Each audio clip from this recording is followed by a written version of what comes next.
नमस्कार दोस्तों, मैं हूं महेंद्र और आप देख रहे हैं मेरे साथ महेंद्र कॉमर्स पॉइंट, जहां हम पढ़ते हैं कॉमर्स से रिलेटेड एक यूनिक सा तरीका जिससे हम उसे पहचान सकें। किसी भी कॉमर्स के या फिर किसी भी चैप्टर को हम एक नए तरीके से किस तरह से समझ सकते हैं और उसे पढ़ सकते हैं। तो आज उसे नए तरीके में हम देखेंगे जो है हमारे साझेदारी हमारा चल रहा था, उसी साझेदारी का चैप्टर नंबर 5 जो है साझेदारी फर्म का समापन या साझेदारी का समापन। ठीक, तो जैसा कि बोलने से ही समझ में आ रहा है, साझेदारी फर्म का समापन या साझेदारी का समापन, यानी बोलने से ही लग रहा है, बोलने से और सुनने से ही लग रहा है कि यहाँ दो चीज़ें हैं। एक तो पहला है साझेदारी फर्म, पहला है साझेदारी फर्म और दूसरा है साझेदारी। ठीक, अब ये दोनों चीज़ें अलग अलग है। क्या क्या क्या अलग अलग है? पहला तो साझेदारी फर्म, यानी एक जो साझेदारी है उसके साथ फर्म भी जुड़ा हुआ है, यानी इसमें सिर्फ पूरा फर्म का है, यानी इसमें फर्म भी शब्द जुड़ा हुआ है। मतलब वो कंपनी या फर्म या जो जिस कंपनी का या जिस फर्म का हम संचालन कर रहे हैं उसका भी नाम जुड़ा है किसके साथ? साझेदारों के साथ। ठीक, अब यहाँ पे साझेदारी है सिर्फ, यानी जो साझेदार है, जैसे एक बिजनेस है, जैसे एक फर्म है, कोई मान लेते हैं एक फर्म है जिसमें 2 3 4 जितने भी हो, या मान लेते हैं हम 4 साझेदार हैं। ठीक, ABCD। तो ये जो 4 साझेदार हैं ये हमारा क्या हो गया? साझेदार है, ये हमारे साझेदारी हो गई, यानी कि चारों को मिलाकर जो एक साझेदार तैयार हुआ उसे साझेदारी कहते हैं। मतलब चारों को मिलाकर जब कोई एक फर्म बनाता है तो उसे साझेदारी कहते हैं। और जब चारों मिलकर एक किसी कंपनी को स्टार्ट करते हैं तो वही साझेदारी फर्म कहलाती है। ठीक, क्यों? क्योंकि ये अपने हिस्से का कुछ न कुछ लगाकर एक नया तरीका, एक नया फर्म या कंपनी ओपन करते हैं, जिसे ही साझेदारी फर्म कहा जाता है। ठीक, अब साझेदारी फर्म तो ठीक है। अब यहाँ पे दो चीज़ें आ रही हैं। जो चैप्टर 5 है वो साझेदारी फर्म का समापन है। ठीक, यहाँ पे साझेदारी फर्म का समापन अलग चीज़ हो गया और साझेदारी का समापन ये अलग है। और साझेदारी फर्म का समापन और साझेदारी समापन यानी साझेदार का समापन, ये समझ लेते हैं दोनों। तो यहाँ पे हम देख लेते हैं साझेदारी फर्म का समापन। तो पहला देख लेते हैं हम साझेदारी फर्म का समापन। पहले समझ लेते हैं साझेदार का समापन। साझेदारों का साझेदारी का समापन, साझेदारी का समापन। मार्कर भी नहीं चल रहा है इनका। तो पहले हम समझ लेते हैं साझेदारी का समापन क्या होता है। ठीक, उसके बाद हम समझेंगे साझेदारी फर्म का समापन। ठीक, तो पहला साझेदारी का समापन समझ लेते हैं हम। साझेदारी का समापन, जैसा कि हमने कहा कि एक बिजनेस था जिसको 4 लोगों ने मिलकर स्टार्ट किया था। ठीक, तो ये फर्म है।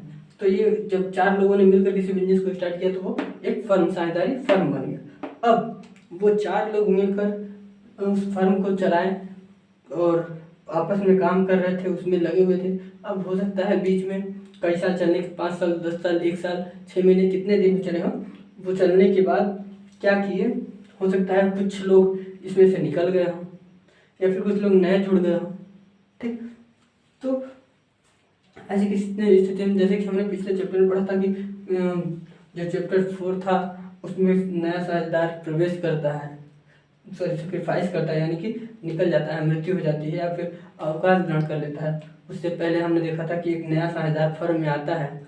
ठीक, तो इसी कंडीशन में जब एक साझेदार या एक से अधिक साझेदार, मतलब जब 4 साझेदार, मान के चलते हैं हम 4 साझेदार हैं, जिसमें से जो 4 साझेदार हैं वो A, B और C हैं। A, B, C और D हैं। 4 मिलकर ये एक साझेदार है। A, B, C और D, A, B, C और D। ठीक, ये 4 साझेदार हैं। अब इन चारों में से हो सकता है A और B, 2 मान लेते हैं हम। A और B क्या करते हैं? अवकाश ग्रहण करते हैं। सॉरी, यहाँ पे A और B फर्म से अलग होने का निर्णय लेते हैं। रीजन कुछ भी हो सकता है, रीजन क्वालिफाइड नहीं है, वो रीजन हम प्रॉपर नहीं बताते, ठीक है। मान लेते हैं कोई पर्सनल इशू या कुछ भी इशू था, तो जिसके कारण ये ए और बी फर्म से अवकाश या अलग होने का निर्णय कर रहे थे, यानी कि ये फर्म से अलग हो रहे थे। तो उस समय जब ए और बी फर्म से अलग होंगे, 4 साझेदार थे ए बी सी डी, जिसमें से ए और बी फर्म से अलग होने का निर्णय ले लेते हैं, तो उस समय जब खाते तैयार किए जाते हैं, ठीक है, तो उस समय जो खाते तैयार किए जाएंगे, तो खाते तैयार करने के बाद क्या किया जाएगा, इनका जो ड्यू अमाउंट है, यानी जो इनको मिलने वाला अमाउंट है, उस अमाउंट की गणना की जाएगी, फिर जो अमाउंट आएगा वो इनको दे दिया जाएगा, ठीक। लेकिन जो साझेदारी समापन है, तो वो क्या है, एक जब एक साझेदारी में से, जब विद्यमान साझेदार में से एक या एक से अधिक साझेदार मिलकर आपस में संबंध विच्छेद कर लेते हैं, यानी कि अलग होने का निर्णय ले लेते हैं, तो उसे ही साझेदारी का समापन कहते हैं, ठीक। उस साझेदारी का समापन क्या है वो तो समझ गए हम, कि जब एक या एक से अधिक साझेदार मिलकर उस फर्म से अलग होने का निर्णय ले लेता है, यानी कि जो साझेदार हैं उनसे संबंध विच्छेद कर लेता है, यानी अलग हो जाता है किसी कारण से, तो उसे ही साझेदारी का समापन कहते हैं। क्यों? क्योंकि उस दिन, जिस दिन से वो अलग हो रहा है फर्म से, उस दिन के बाद से भविष्य में उसका साझेदारी यानी साझेदारी फर्म पर कोई अधिकार नहीं रह जाएगा, ठीक। ये तो हुआ साझेदारी का समापन। इसमें साझेदारी के समापन में जो है वो साझेदारी के समापन से साझेदारी फर्म का समापन होना अनिवार्य नहीं है, ठीक। अगर मान लेते हैं किसी एक या दो से दो साझेदार का समापन हो जाता है, यानी एक या दो या 4 में से 3 साझेदारी फर्म से अलग हो जाता है, तो भी साझेदारी फर्म चलती रहेगी, साझेदारी फर्म का समापन नहीं होगा, सिर्फ साझेदारों का समापन होगा जो साझेदार फर्म को छोड़ के जाएंगे, ठीक। तो ये था साझेदारी फर्म साझेदारी का समापन, ठीक। अब साझेदारी समापन के कारण क्या क्या हो सकते हैं, तो पहला साझेदार के पागल होने पर, साझेदार के दिवालिया घोषणे पर, साझेदार के पागल होने पर, ठीक, या साझेदार के कपटपूर्ण व्यवहार करने पे, या किसी भी कारण से इसके स्वास्थ्य सही न होने के कारण, स्वास्थ्य के कारण, तो ये साझेदारी जो समापन है वो भी कई कारणों से हो सकता है। तो ये था साझेदारी का समापन। अब इसमें जो साझेदारी समापन है इसका क्या है, साझेदारी, इसमें अंतर क्या है कि साझेदारी के समापन से साझेदारी फर्म का समापन अनिवार्य नहीं है, ठीक है। तो ये हमने साझेदारी समझ लिया। अब साझेदारी फर्म का समापन समझ लेते हैं, उसके बाद हम इन दोनों में डेफिनेशन पढ़ेंगे, यानी अंतर पढ़ेंगे, डिफरेंस क्या है, क्या अंतर है दोनों में, क्या क्या अंतर निकाल सकते हैं। तो ये तो साझेदारी का समापन। अब दूसरा हम देख लेते हैं साझेदारी फर्म का समापन।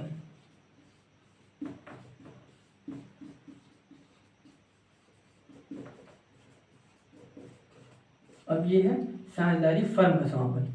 फर्म यहाँ पे सिर्फ साझेदारी का था, अब यहाँ साझेदारी फर्म का समापन है, ठीक। पूरा का पूरा फर्म ही समापन हो रहा है, जो पूरा फर्म है, एक जो ये चारों ने मिलकर एक फर्म को शुरू किया था, ये पूरा फर्म ही है जो जिसका समापन हो रहा है, ठीक। अब फर्म का समापन क्यों, मान लेते हैं कि ABCD ने अपना जो भी उनके यहाँ हिस्से का लाभ था, जो भी था, जो भी उनका हिस्सा था, वो मिलाकर एक बिजनेस स्टार्ट किया। उस बिजनेस में कोई भी कारण हो सकता है, किसी भी कारण से मानते हैं, जैसे मान लेते हैं कि उन्होंने किसी विशेष उद्देश्य की पूर्ति हेतु बिजनेस की स्थापना की, वो उद्देश्य पूर्ण हो गया, तो इन्होंने अपना फर्म जो हुआ वो समापन कर लिया, यानी उस फर्म को बंद कर दिया। जब उनका मोटिव जो था वो पूरा हो गया, तो उन्होंने फर्म को समापन करने का निर्णय ले लिया। तो यही है साझेदारी फर्म का समापन। यानी सिंपल सी भाषा में कहें तो जब फर्म के समस्त साझेदार आपस में संबंध विच्छेद कर लेते हैं, यानी आपस में अलग होने का निर्णय ले लेते हैं, उस फर्म को बंद करने का निर्णय ले लेते हैं, तो उसे ही साझेदारी फर्म का समापन कहते हैं। तो साझेदारी फर्म का ये तो था साझेदारी फर्म का समापन। साझेदारी फर्म का समापन क्या होता है, जब समस्त साझेदार फर्म से अलग होने का निर्णय ले लेते हैं, तो उसे ही साझेदारी फर्म का समापन कहते हैं। लेकिन जब साझेदारी का समापन क्या है, इसमें एक या एक से अधिक या एक या एक से अधिक साझेदार फर्म से अलग होता है, अलग होने का निर्णय लेता है, यानी एक या एक से अधिक साझेदार संबंध विच्छेद करने का निर्णय लेता है, लेकिन और साझेदार विद्यमान रहते हैं, लेकिन जो साझेदारी फर्म का समापन है उसमें एक भी साझेदार इसमें स्थित नहीं रहता, सभी के सभी संबंध विच्छेद कर लेते हैं, उसके पश्चात कंपनी को बंद कर देते हैं, तो वही साझेदारी फर्म का समापन है। अब इसमें हम देख लेते हैं इसका अंतर। साझेदारी समापन जो है वो साझेदारी समापन के होने पर जरूरी नहीं है कि साझेदारी फर्म का समापन होना, साझेदारी फर्म का भी समापन हो, लेकिन अगर साझेदारी फर्म का समापन हो रहा है तो ये जरूरी है कि साझेदारी का समापन हो ही जाएगा, ठीक, अनिवार्य है। यानी साझेदारी के समापन से साझेदारी फर्म का समापन अनिवार्य नहीं है, लेकिन जो साझेदारी फर्म का समापन है उससे साझेदारी का समापन अनिवार्य हो जाता है, ठीक है। अब जो साझेदारी का समापन है उस पर, जब साझेदारी का समापन होता है तो उस समय जो है profit and loss appropriation account और जो है रियलाइजेशन अकाउंट, रिवैल्यूएशन अकाउंट बनाया जाता है, लेकिन जो साझेदारी फर्म का समापन है उस समय रियलाइजेशन अकाउंट बनाया जाता है, यानी जो खाता है वो रियलाइजेशन अकाउंट बनाया जाता है, यानी वसूली खाता, कि साझेदारी फर्म के समापन पर कितना हमारे पास संपत्ति है, कितना दायित्व है, तो उस समय साझेदारी फर्म के समापन रियलाइजेशन अकाउंट बनाया जाता है, जबकि साझेदारी फर्म के समापन रियलाइजेशन अकाउंट बनाया जाता है और साझेदारी के समापन पर रिवैल्यूएशन अकाउंट बनाया जाता है, रिवैल्यूएशन अकाउंट बनाया जाता है। ये भी नाम मात्र खाता है और ये भी एक नाम मात्र खाता ही है। तो ये कुछ अंदर थे। अब जो साझेदारी फर्म है, जो साझेदारी फर्म का समापन है, ये भी 5 तरीके से होता है, यानी जो इसके टाइप है, जो साझेदारी फर्म के समापन के प्रकार हैं वो 5 प्रकार के हो सकते हैं, यानी 5 प्रकार से साझेदारी फर्म का समापन हो सकता है। अब साझेदारी के समापन भी कई तरीके से हो सकते हैं, लेकिन जो साझेदारी फर्म का समापन है जो विशेष है, क्योंकि ये क्वेश्चन जो है वो एग्जाम में भी पूछता है कभी कभी, तो ये विशेष है, साझेदारी फर्म का समापन महत्वपूर्ण क्वेश्चन है। तो अब जो साझेदारी फर्म का समापन है उसे 5 भागों में बांटा गया है। कौन कौन सा? तो वो 5 भाग कौन कौन से हैं? पहला, जो साझेदारी है वो साझेदारों की समझौते द्वारा समापन, ठीक, साझेदारी समझौते द्वारा समापन, ठीक। दूसरा,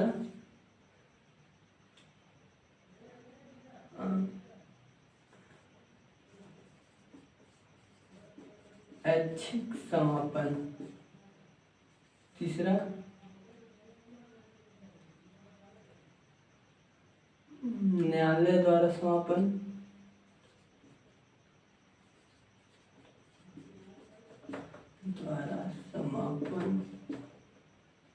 चौथा, संयोगिक समापन। पांचवा,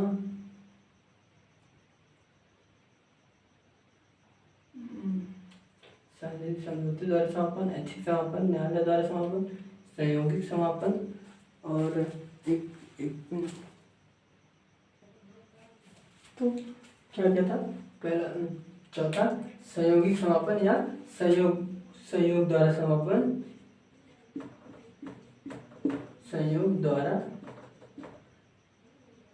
समापन, ये चौथा हो गया। और पांचवा जो है अनिवार्य समापन, अनिवार्य समापन। अब ऐच्छिक समापन या फिर सूचना द्वारा समापन,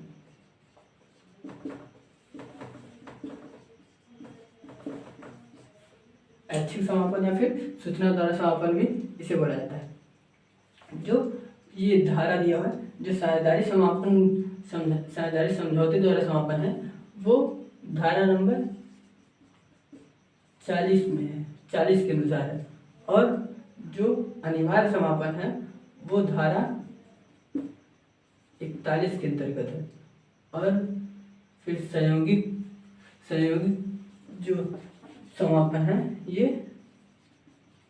धारा 42 के अंतर्गत बताया गया है। और जो ऐच्छिक या सूचना द्वारा समापन है वो धारा